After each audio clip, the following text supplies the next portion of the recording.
What's good, everybody? The Ambassador back again for an awesome Enthusiast Roundtable, episode number 10. What do we have for number 10? I'll tell you what we have from episode number 9. An individual that reached out to me in April of 2024 asking if he could be a guest. And also someone that I had met before that as well, a fan from the original days. Finally got to meet and super excited to have him on the show. Any guesses? Anybody? I mean, obviously, look at the thumbnail. You know who it is. So there's no spoilers here, but everybody, please welcome Jackson. What's up, dude? What's up, guys? How you guys doing? Happy to be here. Yeah. So thank you for your patience. I really appreciate but, you know, you're a good guy. You knew. It's kind of like this. Let's talk. It's kind of like how you were patiently trying to get on X2 that first time and just, you know. It didn't always happen. And so finally, we were able to make it happen, right? Yes. So real quick, just for those who may not be familiar with who you are, why don't you say who you are, say your channel name, Instagram. Do you have a YouTube channel? I don't even know. Let's get into it. Let's get into all of it. Yep. So what's up, guys? My name is Jackson. I am a 20-year-old coaster enthusiast with 140 credits as of just recently, adding a few new credits under my belt in Southern California. If you guys want to find me, I am mainly on Instagram, JacksonLovesRollerCoasters. That's where you can find me. I do have a YouTube channel. Currently don't have any videos on there. It is currently working on the progress of that, but that will I feel you there. Yep. That'll be coming out soon with some POVs. I just recently recorded at Magic Mountain with meta glasses, so we'll get some of that out. I saw some of that early meta footage. Yes, so that'll hopefully be coming out soon. Hopefully some other video ideas I come out with. It's under the same name as well as my Instagram. And I have a TikTok, which is called Park Hoppers Jackson. Again, still under works, but I have a few videos on there, kind of just some fun little reels that I posted. And it's actually got a lot of traction, which I'm actually a little surprised about. But yeah, that's where you can find me. Nice. So why don't we tell everybody how you got your journey started as not only a coaster enthusiast. We'll start with the coaster enthusiast, how you started, and then kind of how you transitioned to wanting to create content for social media and stuff like that. Yeah, so in terms of being a roller coaster enthusiast, I started out like as a kid, obviously as most everybody did, and not really the biggest fan of roller coasters. Like I was always scared of them. I always didn't want to go on them. I was just that kid that was always going to Disneyland. When I had the chance to, because we had annual passes back in the day. Sure. RIP those very cheap annual passes. But as a kid, I would always just go to the park, and then my parents decided to take me on, I think it was Space Mountain as one of my first coasters. And I was very nervous for it at the time, but when I got off of it, it was really kind of a nice little accomplishment to do there. But I think the biggest challenge for me in terms of coasters was at the time, California Screamin'. That was the one I was most nervous for, obviously, because I had the loop and I had the craziest layout that I considered at the time for roller coaster stuff. So that was the biggest challenge I wanted to get over. And that was a while ago. It was like 2011, 2012 was when I first rode California Screamin'. Okay, yeah. So finally getting to that was great. And that was a really good accomplishment to kind of get over my fears of that. And then ever since then, we visited because I used to live down in Southern California for 10 years. So I was locally visiting not sometimes. Sure. And occasionally I would go to Magic Mountain. I did a SeaWorld trip back in 2013. That was pretty chill and pretty mild. So not really too much there. Yeah. But in terms of getting my start as a coaster enthusiast, it really started when I moved up here to the Bay Area in 2022, and Discovery Kingdom became my main home park. As I started to just visit there more and more and just kind of get a lot more of those coasters under my belt, and then fully actually becoming a ride operator at the park, which I started in May of 2022. That's where I really started to kind of get into the world of roller coasters and kind of really start to appreciate them and love them and kind of enjoy the whole aspect behind them. And so then that's when I started to research more into them and kind of nerd out about all the different stats and stuff like that, and kind of look at all the coasters around the country that look really cool and a lot of people have talked about, and watch YouTube videos from Airtime Thrills and El Toro Ryan and Canopy Coaster, all those guys. That's nice. Also shout out to all those guys. They've been on the show. What? Yes. They were the ones that kind of got me started with just getting into that. So yeah, that's kind of the main way I got into being a coaster enthusiast. Yeah. And it's kind of all thanks to them, and also just thanks to visiting Discovery Kingdom like all the time back in 22. That will do it. So what made you want to start doing content? So I first started my Instagram channel back in August of 2022. And mainly I wanted to start it as a way to kind of show off my pictures that I've taken. Oh yeah. And also just share with others like my love for roller coasters, and kind of just share my thoughts on the ones I've done. Back when I first started my Instagram channel, I was only at like 50 credits, so I was very, very low on the count. So it was really like a lot of my opinions were kind of just like, I really like this coaster, and this coaster's fun, and this one's not so good. Hey, nothing wrong with that. You don't have to have a huge coaster count to start having opinions, right? Exactly. Yeah. So, I mean, at the time, like a lot of my photos were very basic, like not edited at all, kind of just raw, straight off the phone I had, and just like as nature pretty intended. Basic opinions. And a lot of my stories were kind of like coasters I'm anticipating on wanting to ride, and like these different moments where I would like vlog myself at Discovery Kingdom for the day, or if I went to Great America, I would do that too. So that's how I got my start. And a lot of people, like, it was really cool in the first few weeks to have people like saying welcome to the world of being a roller coaster enthusiast, and like saying they're so happy to have me here. Like, it just was a really nice way of just being welcomed into the community, and just feeling super included, and just like kind of like hey, this is my place. I love being here, and I love just, sharing my thoughts with other people, and like, debating on certain stuff. That was also really fun to like, share any hot takes I had, and hear some crazy roasts that the community would give. That's always really fun. Of course. But as I continue to like work on my craft, and I continue to improve like my photo taking from like other people's inspirations I've seen on Instagram, or like kind of getting tips from like different enthusiasts on like the best angles and like the best editing and stuff, and then actually getting to my first major roller coaster trip in 2023, where I hit up Kings Island and Cedar Point. That's really where I started to improve, just overall with like the like different types of photos I was taking, and the different types of content I was pushing out. I was pushing out a lot more of like my overall rankings, and I was putting out a lot more like coaster reviews of like the ones I've did. And as I increased my credit count, that helped me to kind of get a better overall view at coasters in general. And it was overall just a really nice way to kind of improve as a coaster enthusiast. And it was just great to be able to have a lot more experience under my belt than at that time, and kind of just share to others like just the travels and the journeys I've done. Right. Super cool. And speaking of improvements, tell us about this cool photo contest you got going on. I know it's at the tail end, and probably by the time people watch this, it's probably going to be over. But talk about this cool photo contest that you have going on Instagram. Is it on TikTok too? No, so it's just on Instagram. Probably by the time this episode has come out, the winner will already be announced. So those highlight is already up on my profile, so you can go check it out. Check out. I'm going to put his socials here in the description below. Yep. So this wasn't my own inspiration. I got this from another Instagram person. I forgot his name, but he did it like way back. And I think I did my first ever one back in 2023 was when I hosted my first ever photo contest. And it went really well.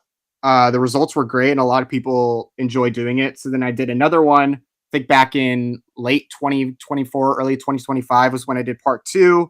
And then just recently, I just started up part 3. We had, I think, about 23 to 25 people that entered in, and nice. As of the time we're recording, it's in the quarterfinals now.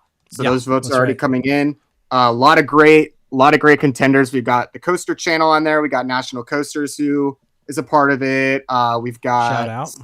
Yep, Coaster Cody. Like a lot of these guys with some really, really nice photos, and it's a great competition. And a lot of people have been putting their votes in, and it's just been great. It's been a great way to like gain like a little bit more like views in terms of that, but also just kind of to show off the community's photos, and just kind of show appreciation for roller coaster photos, because I know a lot of them like to go unnoticed because like Instagram kind of messes with the algorithm. So kind of just to put that out there on stories for other people to see, and just like, show off how like, with with certain gear and the certain experience you have, you can create a beautiful photo that is just, even if it doesn't go far in the competition, it's still out there for people to see. And it's just a really nice way to show it off. Exactly. It's like, there's a whole subgenre of our coaster enthusiast world of people who are just really good photographers. And, it's so interesting because, you don't necessarily have to be someone who can ride a ton of roller coasters to appreciate their design and their engineering and their paint color schemes. And, if you can catch the light at a certain time or a really cool angle, there's just, they're a photographer's kind of like perfect model because you can see it from different angles, multiple different times, and just appreciate it. It's like kind of like a beautiful car or a beautiful building. And speaking of photos, look at those ones on your wall back there. Yes. So these ones are mine right here, actually. So this is Medusa, and then that's Flash at my home park, and then that's just a poster of Orion from I forgot the guy's name, but he makes these like really, really good posters. I think it's Made to Thrill. Okay. Shout out Made to Thrill. Shout out Made to Thrill. That's one of his posters you can get at Kings Island. It's super, super cool. So those are just some that I just printed out and just put on my wall. And fun fact for all you watching, I have ridden both of those coasters with Jackson, actually. Yes. Yes. I did a secret trip. Well, I guess it wasn't that secret. I went up to Northern California with my family over the holiday, and Jackson was kind enough to meet us there at the park and hook us up with some of his park knowledge and things like that. So it was super cool. So appreciate that. Well, cool, man. Let's see. What's been your favorite experience that you've had so far being a coaster enthusiast and a content creator? Like, has there been like a moment that has been like kind of surreal for you? So there's a few experiences I can think of. So as a coaster enthusiast, I would say probably my favorite experience was stepping foot into Cedar Point for the first time back in 2023. When I went in August, just kind of driving up the causeway and seeing the skyline of Cedar Point was surreal. Because I've seen it all the time in like videos and photos and stuff. So like actually seeing it in person is just a completely different experience, and it was just kind of breathtaking. And at the same time, it's like, wow, like I made it. Like I'm here and I'm about to have an amazing day. And like getting my first ever rides on Steel Vengeance, Maverick, Millennium Force that day were just so good. And it was kind of a culmination of like, like patience, but also like, the time I spent like saving up and just like waiting a long time for it was just, it all paid off. And it was an amazing moment as a coaster enthusiast, being like, this park, like so many people have been to it, and now I can say like I'm one of those people that have been into it. Yeah. I don't think a lot of people realize, being out here in the West Coast, we kind of take advantage or for granted maybe, the view of X2 when you're pulling up to Magic Mountain or seeing the Superman, RIP, Escape from Krypton, like from the freeway. Like it's just stuff we don't ever think about. Or, the Disneyland, all that stuff. And so, a lot of people in the Midwest obviously have been to Cedar Point, especially if they're a coaster enthusiast, they've been there. But I remember that same thing. I mean, I didn't, I wasn't able to go to Cedar Point for the first time until 2017, maybe. Oh, okay. For my first time. So, I'm, a little bit older than you. And, and so, it's been a long time for me too. And, I remember when Millennium Force was being built and the ads on TV, and at that point I pretty much lived in a coaster desert, sort of. I mean, I lived close to Las Vegas, so we did have some Las Vegas coasters, but we had Desperado, which was the tallest coaster at the time. And, that still was about a 2-hour drive from me, but and then all of a sudden you hear this, Cedar Point, we're going to build one that's over 300. Yeah.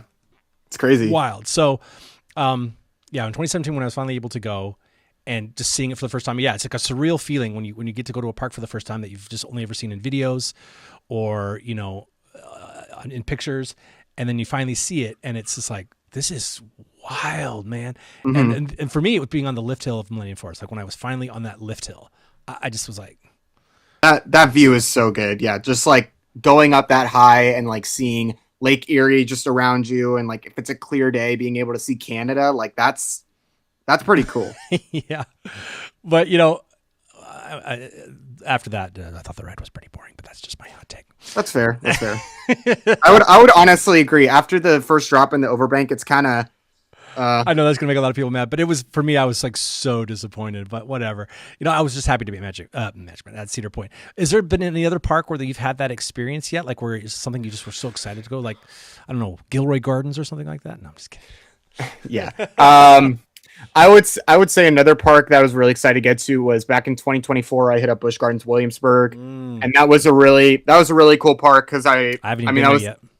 That was my first. Not my first SeaWorld park, but it was my first Busch Gardens park. Yep. So I was very excited to check that one out. It was a beautiful day. I mean, that park is stunning. Like the whole entire I heard it's fantastic. The whole entire atmosphere of the park, just especially like that bridge that like goes over the Rhine River, and you can see Verbolten's Drop right there is beautiful. All the coasters just play with their terrain so well. And even especially getting to ride Pantheon, making that my 100th coaster, that was a very surreal moment, and it was super cool to just get to do that. Yeah. So that was a really special day, just getting to do that park. All the coasters there are fantastic. I wouldn't even say there's like a bad coaster in that park aside from like Grover's, but that's a family coaster, so like but all the coasters I would say are like average or above average. Like it's pretty solid. That's kind of how Busch Gardens Tampa is as well. There's obviously there's opinions. I don't do so well with inverts anymore, B&M inverts. Like I can understand why Montu is very, very popular, but that just means that I it was an endurance test for me, but I'm not saying it was a bad coaster. That's me personally. It was hard to ride, but but I would love to go to Busch Gardens Williamsburg. I've been in the area, but I went to King's Dominion instead. Okay. And this is pre what's it called? Pantherian or whatever it's called now. Oh yeah, Pantherian, yeah. Anyway, name, yeah. I mean Leopard was right there, like it's so similar to Pantheon. Like why not just Panther? Panther would have been such a good name, like the Panther. Yeah. Panther's Magical Creatures Motorbike Adventure. Panther's Revenge. I don't know. Yeah. Something like that. Exactly. Because wait, were you there? No, you said no. There wouldn't have been the Big Bad Wolf, the Wolf's Revenge. No, I was there. I think the year before. Okay. So. Okay. Yeah, I mean, it just looks like one of those parks that just would be so beautiful. I would love to get there. What's a bucket list park, or maybe like your top two, or everybody does top three. Let's do top two. What's your top two parks that you want to visit and or coasters? Okay, so I would say the main parks I want to get to are in Florida. I'm gonna say it here. I have not announced it on Instagram yet, but I might be doing Florida in summer.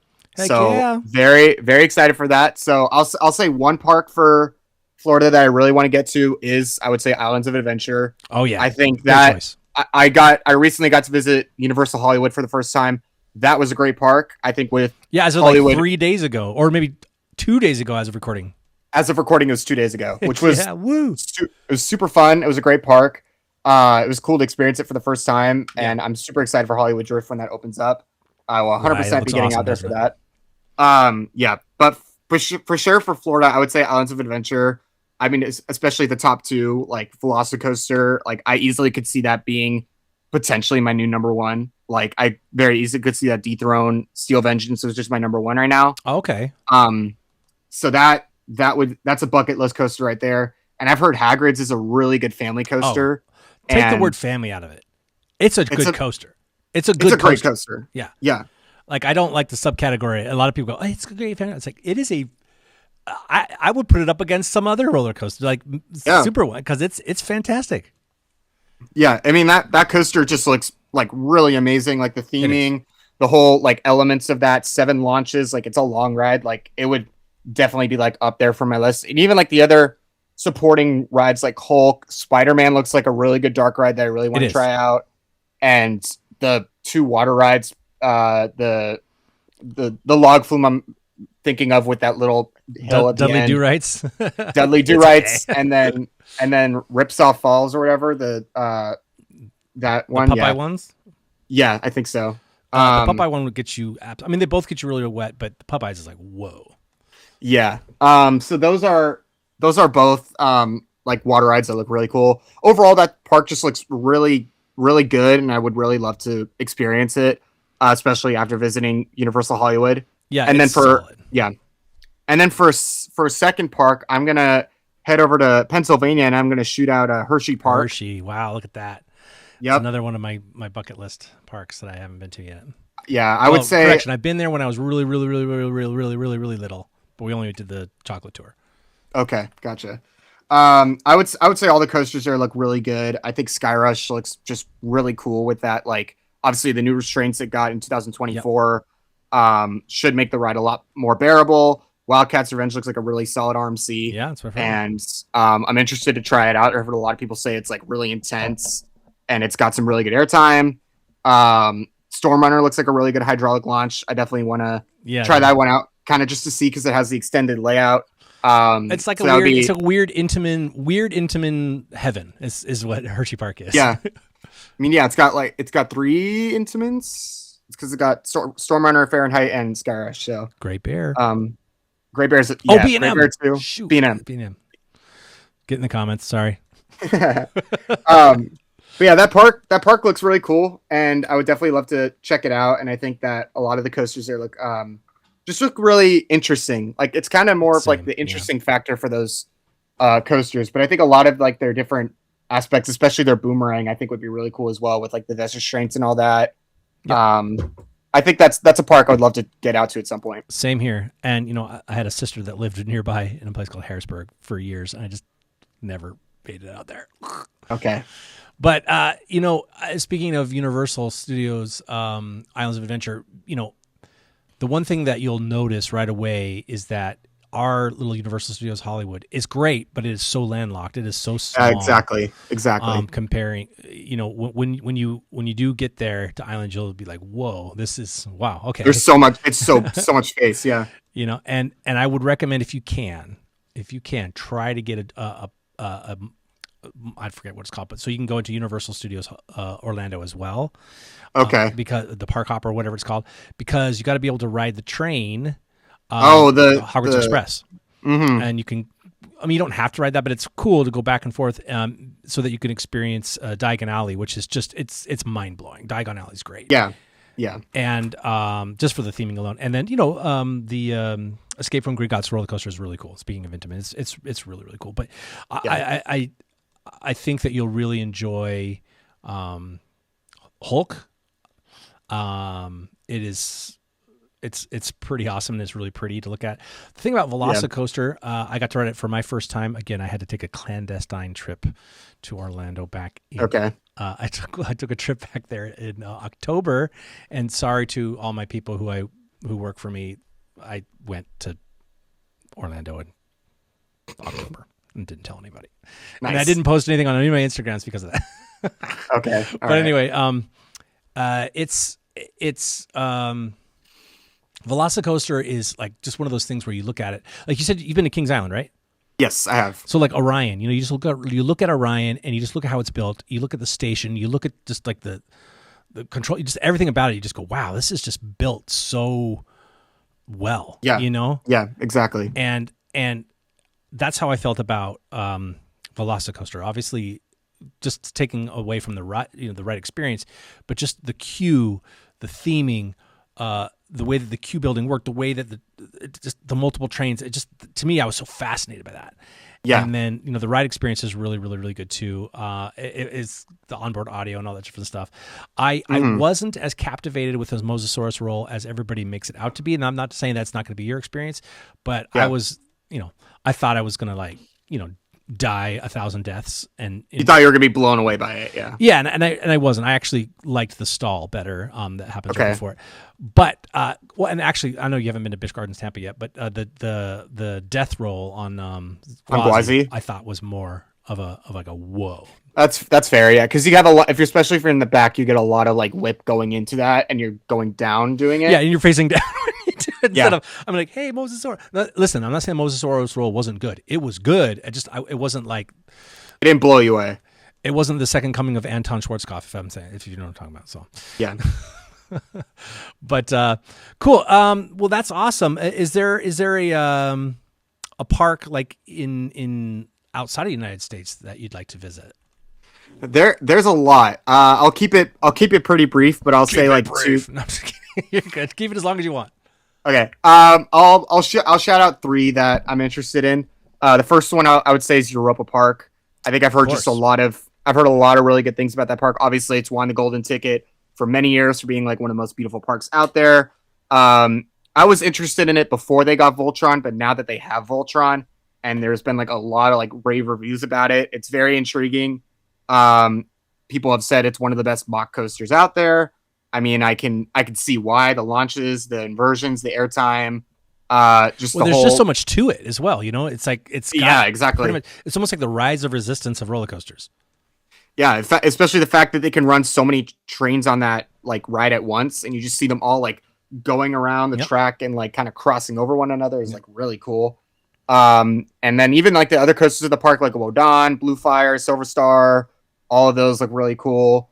And I feel like I've just heard the operations at that park are awesome, and I feel like that's really what would make me enjoy the park is like, you know, if I can get on the ride at a good time and they're doing good with trains, I really think I would enjoy that park.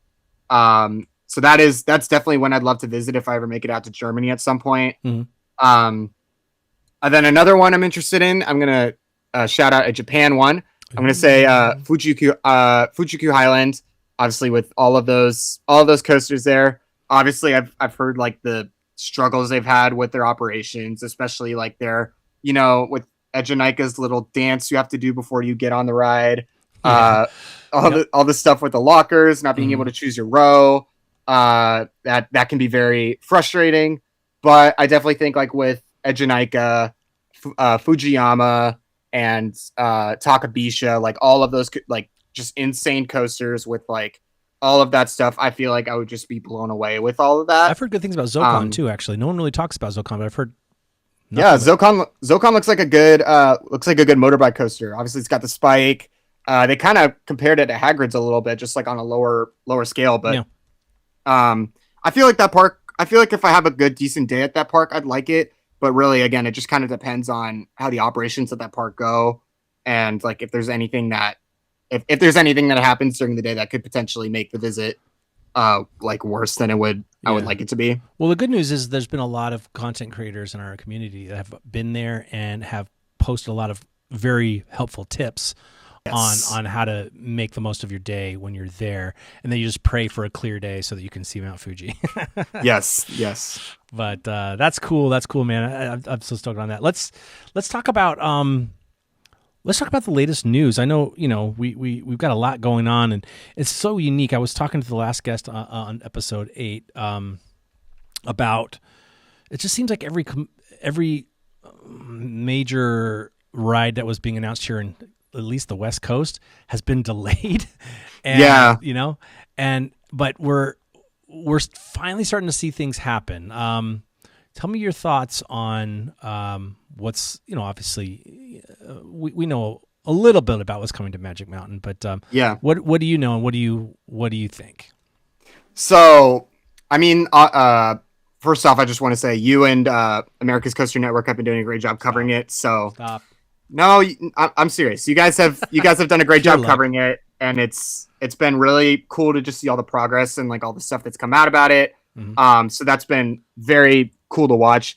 It is definitely a little bit like frustrating though with like all the delays that have kept coming out and about it. Like it's like just kind of like, especially yesterday at the time of recording this, just walking into the park and just seeing that big like land area where there's like nothing that's happened, and it's looked the exact same since February of 2025 when I went to the park.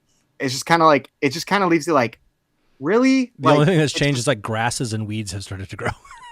Yeah, exactly. So that's the main thing that's kind of little like disappointing about it, but it's good to see that there's progress happening with it now. I'm just hoping that now like the park can kind of get their foot on the ground and start getting those supports and that track in, and they can start making good progress towards it.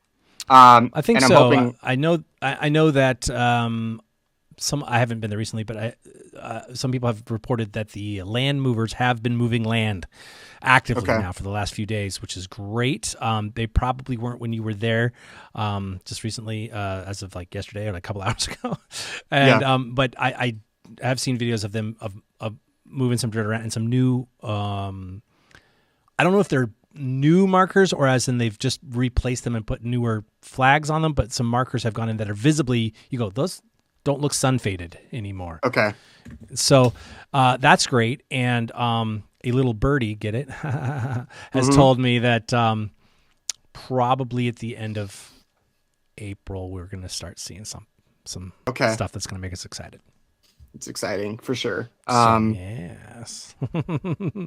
And so obviously the rumor mill is, and this is what's so fun about recording these episodes is we can go back and to see how right or wrong we were about things. Mhm. The rumor is obviously that it's going to be a prototype coaster. I mean, we can almost say we can confirm it because of enthusiasts not like me. I'm not one of these. I don't know about Jackson, but people who will go and get public records from the courthouses, which is not illegal to do because you have to get permits to build things. Yep. And they'll get blueprints and fun stuff like that. Now that's not me. I don't do that because ain't nobody got time for that. But I don't either, but thank you to those who do that because I take advantage of it. But that it's going to be some sort of prototype, and then us with eagle eyes can spot that it's from Vekoma, the manufacturer of Vekoma, and so we're just really excited. And then the teaser campaign that they have of the little mechanical bird or motorcycle bird or something like that. And and the clues of like epic thrills or cycling in. Okay, so is it going to be motorcycle? Is it going to be bicycle? Is it going to be mountain bike because it's on a mountain? I mean that'd be kind of cool. But the rumors that it's going to be like a straddle coaster like Zocon, but you're underneath like a Batman. You're inverted, yeah. Mm-hmm. Yeah. So I mean, I'm very intrigued with it because if it is going to be a family thrill motorbike coaster, we are inverted. And it even does like inversions. That would be really interesting because it'll be a first. Obviously, it would be the first one of its kind to do that. Which I'm kind of interested as to how that would work with like the straddle seating, especially with the restraints, because there's no way they're gonna do it like where you have it's kind of like the Zamperla ones where you have like the little padding on your back, on the back, right? Yeah, and then your feet are like locked in. Like they definitely have to have like something else to do with that if you're gonna be going upside down, right? So how's it even gonna feel like? How's it gonna? How do they heartline that? It's so interesting. I know, especially with the fact that it's gonna have launches because like with the track had the LSMs on top. So it's very interesting. So I'm intrigued to see like what the direction of it is gonna look like and what the layout is gonna be like and how it's gonna ride. And yeah, once more news comes out, it'll definitely be cool to see what that is gonna entail for that ride. Exactly. It's fun to see. And then you had mentioned it briefly. We're talking about Fast and the Furious Hollywood Drift here in California. How was it just seeing that? Were you able to see any of the train cycle? No. So when I first walked into the park, they had the camouflage train like sitting out on like they had the camo train sitting out. And then when I came back to the area around like 4:00, they moved it. So I don't know if they actually cycled a train, but I did not get to see one cycling at all, which was it was a little disappointing, but it was still cool to see like the whole track and the construction like all around. So I got some nice shots of that. It looks really pretty just with the entire like skyline of that, especially like looking down at the lower lot and just seeing like one of the dive loops that it does, and especially like that one of those dive loops that goes over one of the escalators. It's just so it's so sick. It's cool. How they fit that in there is, I mean, yeah.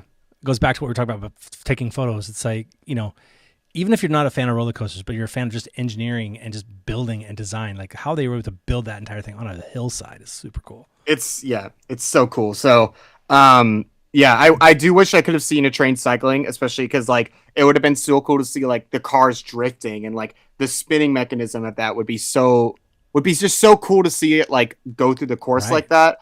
But like all the videos I've seen are just really like interesting with that ride. So I'm definitely very excited to check it out when it opens up in July. Hopefully getting there in like August or September to check it out. And I don't know. I mean, a lot of people think it could be one of the best coasters in California, maybe even like top 3. Very interesting. I don't know. if it would be It's that hard high. to say. But It's hard to say. I mean, listen, in Intamin I trust, but at the same time, that doesn't mean Intamin hasn't made things that aren't that great. But seeing the great relationship that Universal has been having with Intamin, and being very intimately involved, not that others aren't, but just in the design and in the story and all that different stuff, and how they can pull stuff off. Totally. I have faith that Intamin will build something good. However, because of and I love to use the official term, because of the yaw, I just don't know if I'm going to be able to ride it more than once. I mean, I'll ride it once, but we'll see. Yeah. I feel like for the first few months, that line is just going to be so long. It's going to be so hard, especially if it's not going to be on Express. That's going to make it like so hard to get re-rides. Like you're going to need to hit it up like first thing in the morning if you're going to want to ride it. And then you're going to have to like figure out like when the line gets low enough to where you want to actually like hop in and wait for it. So that's going to be tricky to figure out for the first few months. But I definitely want to try to get like a few rides, especially like in the back or in the front, something like that, kind of get like a full perspective on the ride. Cause obviously the forces are going to be way different, like in whichever seat you're in.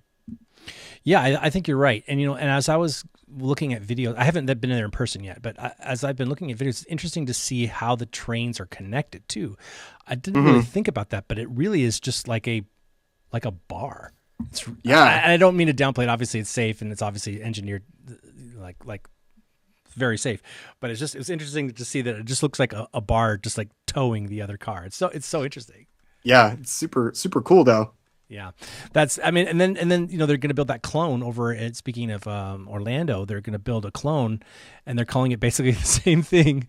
The same thing, but it's going to have a vertical spike. So yeah. Well, do you remember when the what was it called? The artwork was leaked? I believe so. Yeah. Like it had the spike. Yeah. And people thought it was for our, obviously it was only announced for us. And it almost looked like it was drawn to be at our park. And then when the official blueprints got leaked or whatever, and it didn't show the spike, I questioned that. I said, where'd the spike go? Yeah. And then we know it's going to be at Florida. And now we know it's at Florida. And I wonder if it was originally planned for us. I don't know. And then maybe they saw the engineering or the not the engineering, but the challenge of it being on the hillside. And they said, it's probably better that we don't make the spike for something. I can't tell you, but it was just so weird to me that it went away and no one talked about it. But, I think that's cool that they're going to get the clone.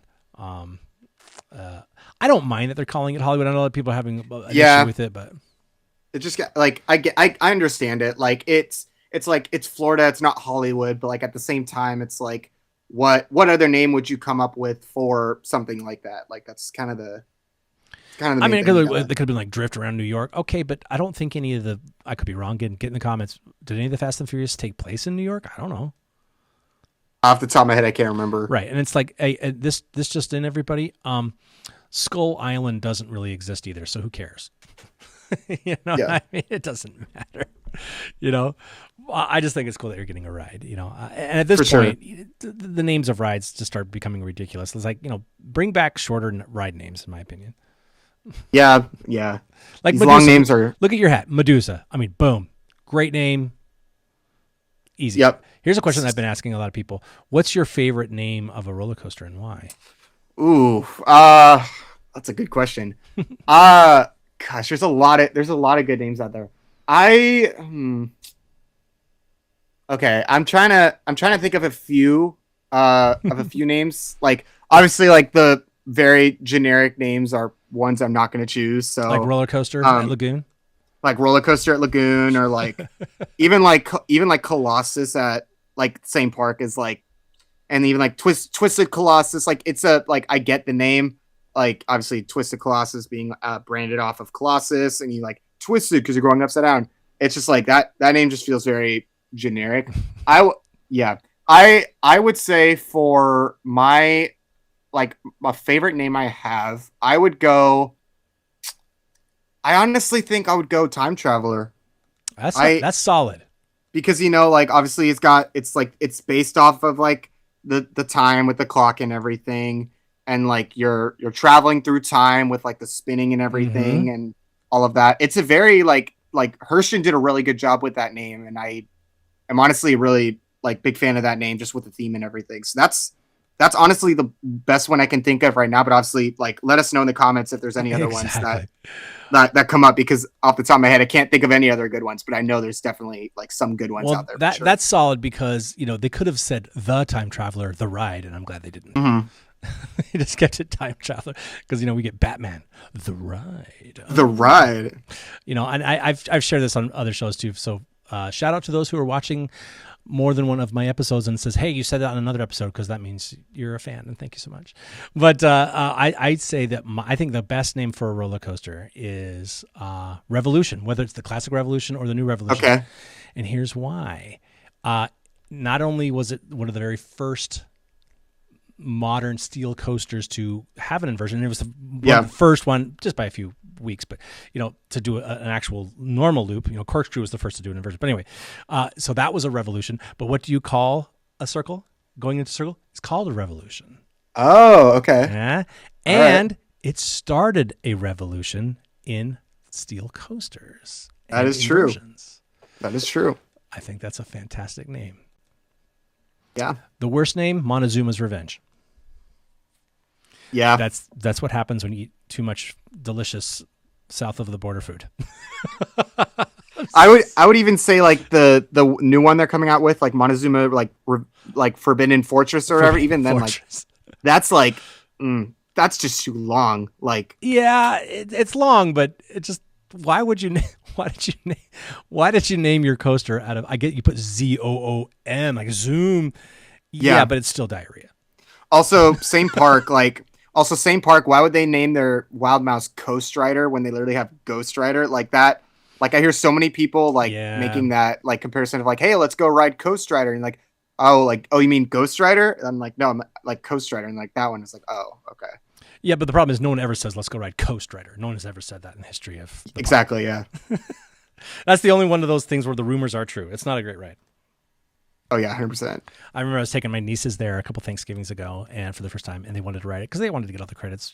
Fair, it's fine. And I said, I ain't riding it. It's a garbage ride. And they're like, nah, it's gonna be fine. They came off it. They're like, you were right. It's honestly, it's my least favorite coaster of all time. It's literally my number. Really? It's my number 140 out of 140. Wow. It's so bad. That's cool. Okay. You spoke about hot takes earlier. Let's get into it. My least favorite coaster is what's it called? Pegasus at Mount Olympus. Mount Olympus. Yeah. Is it because of that little like janky churn into the brakes at the end of the ride? It's not little. It is. Yes, it is very janky. It is like a 90-degree turn right before the brake run. And, I knew about it. I'd seen the videos. Yep. It cracked my rib. And I hated it. Like I said, never dang. Again. Okay. All right. Never again. But I loved Hades 360. And I know like Chris at Airtime Thrills says he hates it, right? But I love it. I think it was fantastic. I think it looks like a great ride. Like that inversion is very intriguing and the tunnel is cool. I think, yeah, it's just like people just don't like the jackhammering, but it's like, it's a gravity group. What can you... I've been on worse coasters with jackhammering. Like to me, Wolverine Wildcat before the retracking stuff was like Jackhammer City. I hated it, but Hades 360 is just an absolute it's out of control. It's out of control, and I'm just laughing. And yeah, it hurt and something like that, but that's what it was. And so it's like it delivered on what it wasn't trying to be anything else. There's even a fake sign that says caution or something like that. Hades 360 is running especially wild today. I mean, but that's what it is. If you go in expecting something super smooth, well, did you not read the sign? It's supposed to be crazy, and so like I loved it for that. I really loved it for that. But Zeus is the hidden roller coaster. Hidden gem. Okay. People always say it's Cyclops. Cyclops to me did not live up. The drop did not live up to the hype. Zeus, I could not believe. I was like, how come nobody's talking about Zeus? And the coolest thing about Zeus is that like the security fence is so close to the walkway, like you can literally touch the track. Yeah, you could touch. You could high five and like decapitate somebody if you want to. Or you could like literally cut off your own arm. Yeah, exactly. It's crazy, but you know, obviously don't. But don't. But don't do it. Let's do some more hot takes. What is a roller coaster that you think is overrated? Okay, I already know. I've already had a lot of people on Instagram like say like why, and I'm like, oh, here's why. I think Grizzly King's Dominion after the retrack is overrated. Oh, cool. And specifically, here's the reason why. Like, I will give it credit that the first drop and like the turnaround after is smooth. Like, they did a good job with that. Yep. The rest of the ride, shaky the entire way through. Like, it just was. It was not fun at all. It was super uncomfortable. I was stapled, and the layout is just like, it's just really like boring. Like, I liked it more than the Grizzly at California's Great America. Like, that Grizzly is. I was just gonna say, what's up with coasters named Grizzly that are wooden being boring? Like, is that just it's like a part of the requirements of being named Grizzly? Well, when I was at Great America last year and I rode Grizzly with Airtime Thrills, we both said that Grizzly this time around was both boring and it also got rough. Like, it was shaky the entire way through, which I've never found Grizzly at Great America to be rough. I've just found it to be boring. But now it's just rough. The Grizzly at King's Dominion, though, it's just rough after like the first half, and after that, it just becomes really uncomfortable. So when I posted about that and I said it's not top 5 in the park, it's like top 10. Everyone was like, "You're not riding it correctly. You just had a bad ride. Go try it again." And I'm like, "No, I'm not going to because I don't like the ride." Well, that's how I felt about Time Traveler. But that's me. Listen, I personally can't handle those types of spinny stuff. I can't deal with it. So I couldn't wait to get off that ride. But my son rode it like multiple times, and I can understand why people like it. So that's why I don't. When I talk crap on a coaster, I have to really make sure that it's something that is outside of just the way that my like vertigo and stuff that I get, like, because that's unfair. So you kind of have to justify it a little bit. Yeah. Having a broken rib from Pegasus is probably a good one. That's a good, yeah. Yeah. So Grizzly, was there any other hate that you got from any other rides?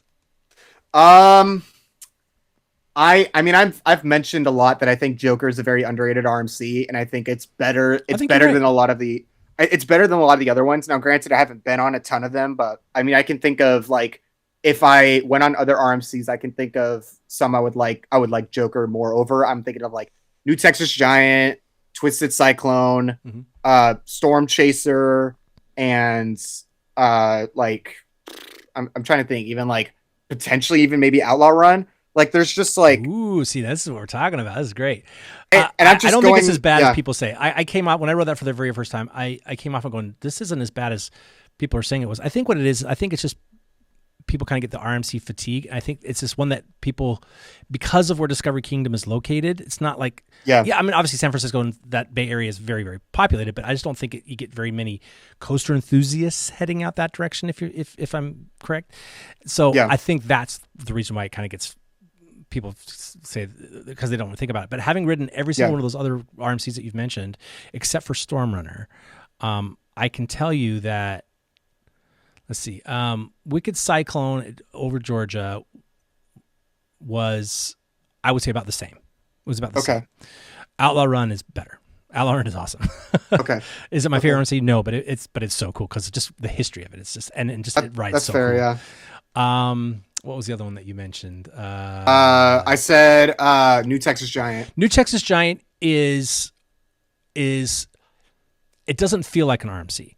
Okay. It doesn't feel like an RMC. It just feels like, what I liked about New Texas Giant is this is pretty long, and obviously the history of it. But what I really liked about it when I came off of it was you got this excitement going, holy cow, I could see where the company was going. You can feel that. You can feel that. So it's not that it's a bad ride. You come off going, you almost feel proud for this like little company that you're not, you've only ridden, you're not a part of the company, but you go, look at you guys now. Look what you did. You know what I mean? So, but hey, my hot take is probably my number one, maybe my number two RMC is Goliath at Six Flags Great America. I think that is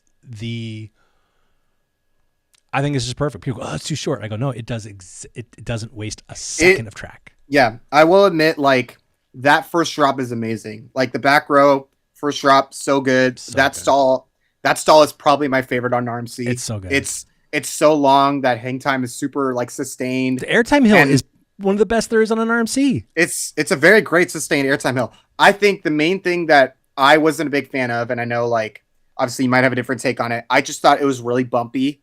And after the first drop, I got like really stapled by the ride. Ooh, so that was that was That'll the one thing that kind of brought my thoughts down on it a little bit. But I will admit those elements on the ride are great. But I will say compared to everyone else, I do think it is short and it is bumpy. But I'm gonna let you. You're wrong. I'm just kidding. I'll let you explain why. Yeah, go ahead. No. I'm not. It's fine. Everybody has their own opinion. That's what I like about the community. It's like we all like what we like, and we all hate what we hate. But it's like I just liked it because I just came off it going. I just loved every single second of that. Like it's kind of like I've started to become a person that. My roller coaster, I don't rank roller coasters. I don't even count my credits because I don't even know. I literally, I maybe I could guess. I don't know, but it's more. I'm now ranking coasters, at least in my head, about how much fun and how I'm like if I'm laughing after I come off of it, because again, without sounding like a broken record here, it's been hard. It's becoming harder and harder and harder for me to ride. More intense coasters like more frequently. I have to take time between them. If you remember when we were at Discovery Kingdom, remember I said I'm going to need to take a moment here between we got off Flash and then I didn't ride Joker because I was like I need a second. But it's not that anyway. So I will ride coasters that I know that are popular and big just so I can say that I've done it. But like I'll skip things. Like I won't ride Batman clones like the B&M inverts because I've never been on one. Why would I write another one? Like, well, this is the first one, or no, this one's the best one. I don't care. It's the same layout. Well, this one's called Chupacabra. Okay. This one's called Great White. All right, so what? I've already ridden it. I don't need to write it again. But for example, like Montu, or I wasn't able to ride Banshee. I wish I would have. I didn't have time. I wasn't feeling well. Oh. I wasn't. It was the end of the night. I didn't feel well. But like I rode Montu, and I said, okay, I know I'm gonna probably not like it.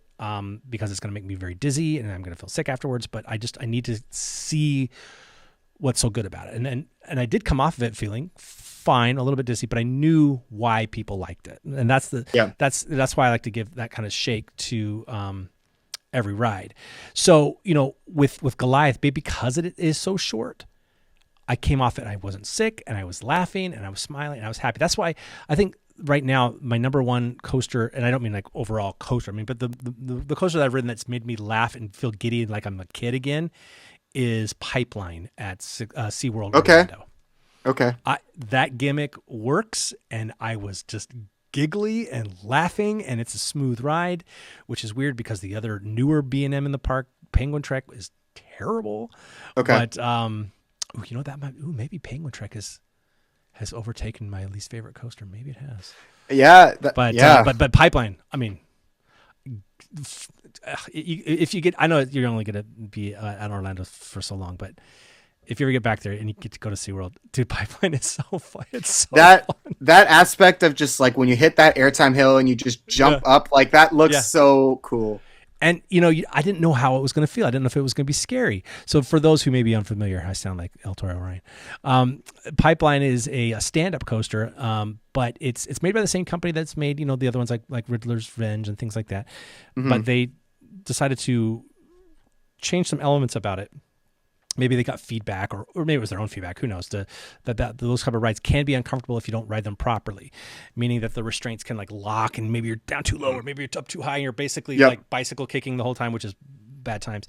And so instead of being 4 across, it's 2 across, and that the restraints, it still is an over the shoulder restraint, but it doesn't ever lock into place. It doesn't like lock. So it's continuing to move, which is great on your knees.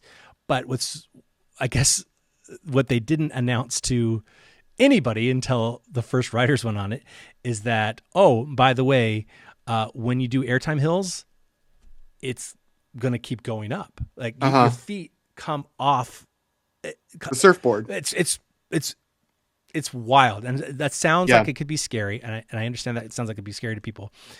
But it is actually, you know what I compare it to, Jackson? What? Did your father or grandfather or anybody ever like throw you up in the air when you were a kid? Like, whee! In the pool? Yeah. Yeah. That's what it feels like. You're just like, whee! It was, I mean, I'm telling you, I came off and I was just laughing and giggling. And I said, that made me a kid again. And thank you, B&M, because right now B&M is kind of their stuff is something's going on. That rattle's been real, and something's going on. Did management change over at Claremont still? What's going on? Yeah. So, anyways, let's see. What else could we talk about? What other news have you been following recently that's got you excited? Well, kind of staying on the track with B&M, they just finished up the track work with Tormenta, which is awesome. So huge congrats to Six Flags Over Texas for that. I know, like, Jeffrey Siebert has obviously been like a very big like person within that thing, and like it's been really cool to see like his stuff behind it and like everybody else posting about it. So it's really cool to see track work done, because that means testing should probably start soon. I mean, it's a very intriguing ride, obviously being the first Giga dive coaster in the world. It looks absolutely insane. Oh yeah, I know a lot of people are very interested though to see how it's going to ride. Obviously, as you mentioned with the rattle, that is the biggest concern, because if you are dropping 300 feet and you hit that valley and you're rattling through it, it's not going to be pleasant. And I am just very interested to see if B&M changed anything with that. Yeah, I hope so. But I mean, it was very intriguing just kind of to see like, oh, the track work was done like that quick, and like they like did a great job like completing it all, and it looks beautiful, like that color scheme. And I'm very interested to see people's first thoughts on it when it opened up. Yeah, and so again, it's a dive coaster. So if those, again, look it up. You can see what a dive coaster does. We've got a bunch of them across the country. This one is going to be over 300 feet tall. First one, because the Yukon Striker was a 300-foot drop. No. Yukon Striker stands, I think, 220 feet tall, but it drops into a tunnel 245. Okay, so that was previously the tallest one. Yep. And so then this one is, and you know, is 309 feet tall. Yeah, it's going to be like super, super duper tall. And so they built a brand new, what's it called? Raptera? Is that the one that was over at King's Dominion? Yes, so it's a wing coaster, big replacement for the Volcano, and just things like, you know, people are excited for. And it's got a noticeable rattle. It's weird. Yeah. You know, and again, Penguin Trek, like I was talking about, has a crazy rattle. It almost made me kind of go, what happened here? And so with Jeffrey Siebert, you know, I'm really hopeful that you know, it's what am I saying? That it's going to be good. You know, they're going to pay off on it because of Jeffrey Siebert, like you said. You know, Jeffrey Siebert has been he's famously, you know, over at Fiesta Texas, and really, you know, this is what I say. I say that Michael Siebert is to Six Flags right now, especially Six Flags Parks, what Dave Filoni is to Star Wars. Okay. Like a true fan. You know what I mean? Like he's like, I know what to do. I know, you know, not only am I a coaster enthusiast, but I know what we should be doing. Obviously, you know, like obviously within budgets, you know, he's not going to go crazy, but like, I promise you, if we do this and this and this, we'll do well. And I mean, look how great Fiesta Texas is doing. And I'm grateful that they let him have, you know, leadership over Texas too, because I've been to Over Texas and I thought Over Texas was a fine park. And yes, I did ride La Viboria where the new one's going and they tore it down, but it's, you know, Over Texas is like one of the very first parks in the chain, and it's that, and that's where New Texas Giant is. It's got so much history there, so I'm grateful that they're you know, Jeffrey Siebert's going to take care of it. And speaking of Fiesta Texas, just recently, here's some hot fresh news. All that land clearing that they put over there by Roadrunner Express, they took out some of the water slides to even make room, and it goes way back. And they keep talking about how it's going to be like a night ride and how we want to get away from the lights, and we're not going to have lights back into a certain section. Interesting. They kept talking about the full moon. I don't know if you've seen any of this, Jackson. Have you seen any about this? I've seen some stuff about it. Yeah, a lot of Texas enthusiasts have been posting about it, and it's been very interesting. Yeah. What are you thinking? I don't know. It's kind of hard to. I don't know what my guess would be. I mean, if he's thinking full moon, is he like thinking something like werewolf theme or something? Maybe, like maybe werewolf, because it's going to be in the crack axle canyon. Crack axle canyon. Yeah. you shouldn't put the name crack. Anyway, Yeah. but so that is kind of like an old west steampunk kind of. That's what the area is like. So it kind of makes me go, okay, but does werewolf make sense there? But he kept talking about full moon. Unless it's like some sort of some cyberpunk, because it's almost like, to me, chupacabra makes more sense. But they already have a chupacabra at that park, so I'm like, yeah. I don't know. Maybe. Ooh, oh my gosh, it just came to me. You got a revelation? What are you thinking? Do you know much about like Mexican folklore? Barely, but not really. La Llorona. Do you know La Llorona? No. Dude, if it's La Llorona, that would be sweet. So I'm probably going to do this wrong. So again, I apologize if I'm telling this story incorrectly. But La Llorona is I think, what does Llorona stand for? I don't even remember. But it's basically this woman whose children died in a river, or maybe she drowned them, something like that. But and as a result, she cannot pass on. She's destined to stay on Earth, roaming the banks of that river, crying out for her children. And she cries out for her children, and like, so you hear wailing in the night. And I guess she's supposed to be all in white, and she's like, los míos, my children, where's my children? And it's like a ghost story that they would tell to like freak out their to get their kids to go to bed or whatever. But I think that would be cool, because it's like the moonlight, and it's gonna be really dark in the back. Oh, La Llorona would be cool. And that you got to send that. You got to send that to Jeffrey Seaver. Be like, I got a brilliant idea. They've already got the name, but that would be cool. But I'm excited to see what I don't even know what kind of ride type it's going to be. I'm trying to think of Fiesta Texas and what they need. It's like, what do they need? I mean, they're missing. Like a wooden coaster. A wooden? I guess because they converted Texas. The RMC Rattlers. So like that's the main thing. But like, I feel like they could potentially go a hyper, but I feel like maybe like a water type attraction, maybe something kind of like that. Because it would be close to the water park. They did take out a couple water. I don't remember how many, but they said they took out some water slides to make room for it. A wooden coaster would be cool. It'd be interesting because he was saying it was so important to him to have a night ride. And what coasters do enthusiasts talk about night rides? They don't ever talk about a steel ride. They talk about wood coasters. They talk about the Beast. They talk about the Voyage. So that might be a context clue as well.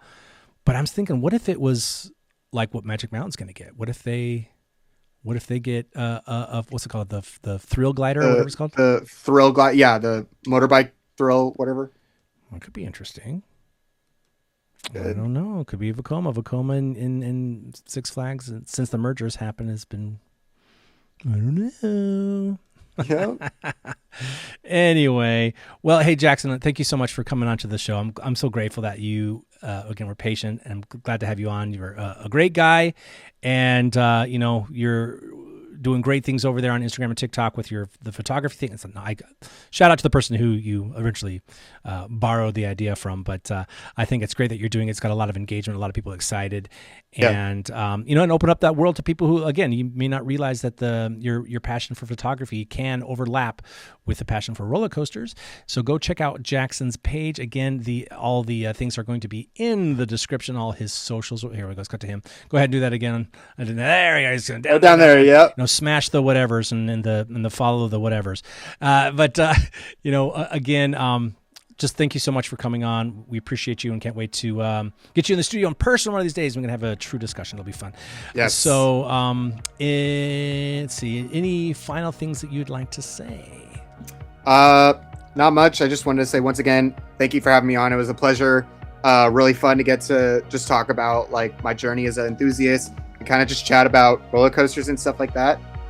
And yeah, very, very excited to be back on in the near future. Awesome. So again, on behalf of myself, the ambassador, and Jackson, everybody, let's ride together. Let's go. And stop.